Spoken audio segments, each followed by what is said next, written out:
Japan wished to become an empire in Southeast Asia. They started by taking over a state in Manchuria. They then called it Manchukuo. After they attempted to conquer China, their initial strategy failed. They then had to change their strategies in order to take over China. They did this by cutting off all of China's trade routes. The strategy was successful. The U.S. saw Japan's aggressive actions towards China and stopped trade with Japan of war materials. Japan could not continue their war with China. The Japanese then tried to get trade peacefully, but the U.S. would not bring trade back until Japan stopped the war with China. That is when Japan realized they would have to sneak attack the U.S. base of Pearl Harbor in order to continue their war with China.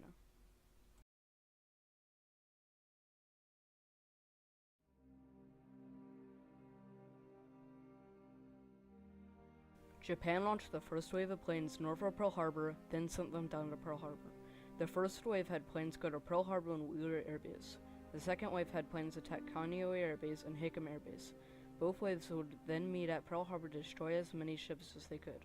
They caused tons of damage and killed thousands of men. The worst sinking was the USS Arizona, which had a bomb go through its deck and set off its own ammo magazine, destroying the whole ship. Now you can see two sunk ships in the water, the USS Arizona and the USS Utah.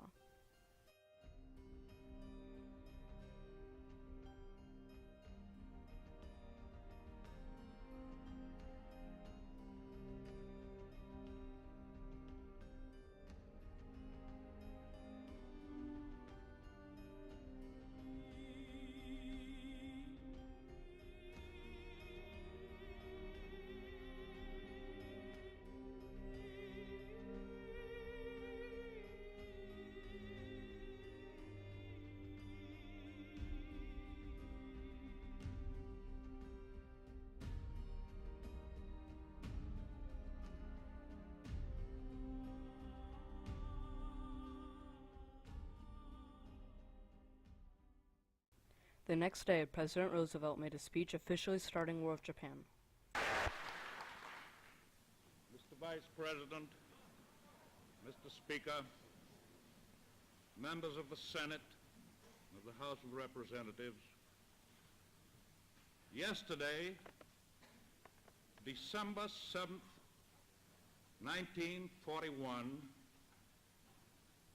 a date which will live in infamy. The United States of America was suddenly and deliberately attacked by naval and air forces of the Empire of Japan. The United States was at peace with that nation, and at the solicitation of Japan was still in conversation with its government and its emperor, looking toward the maintenance of peace in the Pacific. The attack yesterday on the Hawaiian Islands has caused severe damage to American naval and military forces. I regret to tell you that very many American lives have been lost. In addition, American ships have been reported torpedoed on the high seas between San Francisco and Honolulu. As Commander-in-Chief of the Army and Navy, I have directed that all measures be taken for our defense, but always will our whole nation remember the character of the onslaught against us.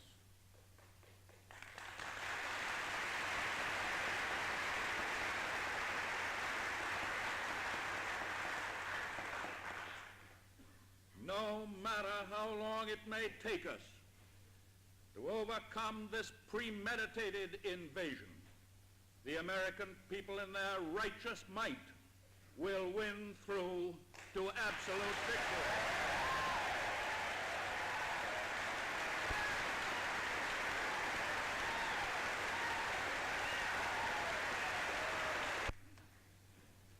I believe that I interpret the will of the Congress and of the people when I assert that we will not only defend ourselves to the uttermost, but will make it very certain that this form of treachery shall never again endanger us.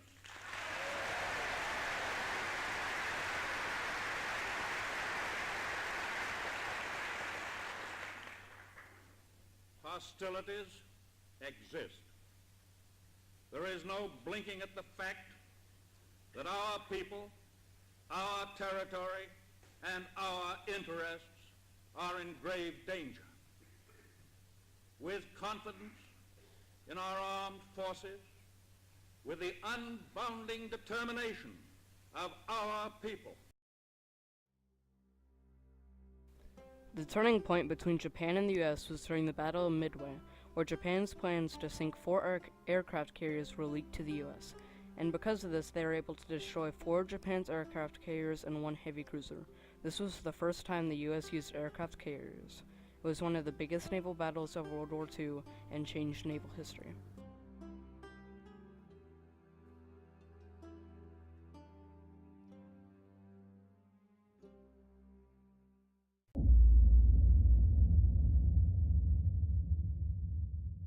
The U.S. basically ended the war by using a previous unused weapon called the atom bomb. There are 2 different types of the atom bomb used, the Little Boy and the Fat Man. The Little Boy was dropped on Hiroshima and the Fat Man was dropped on Nagasaki. It killed about 192,020 people.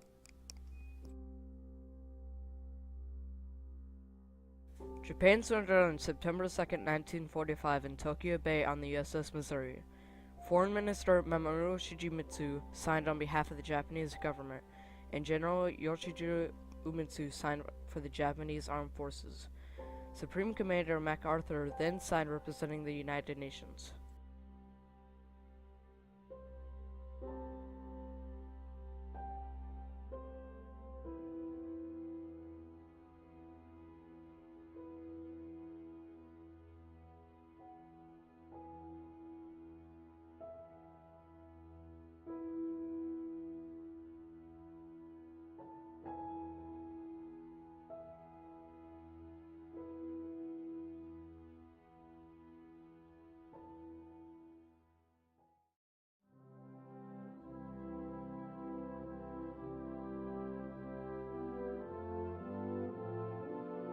This is the lone sailor. He represents the men and women of the Navy.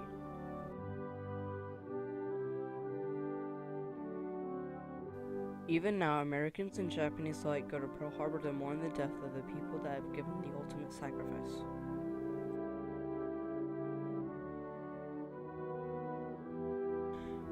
I personally visited the Pearl Harbor Memorial to take these videos and photos on December 3rd, 2017, 76 years after the attack, in preparation for this project and to pay my respects.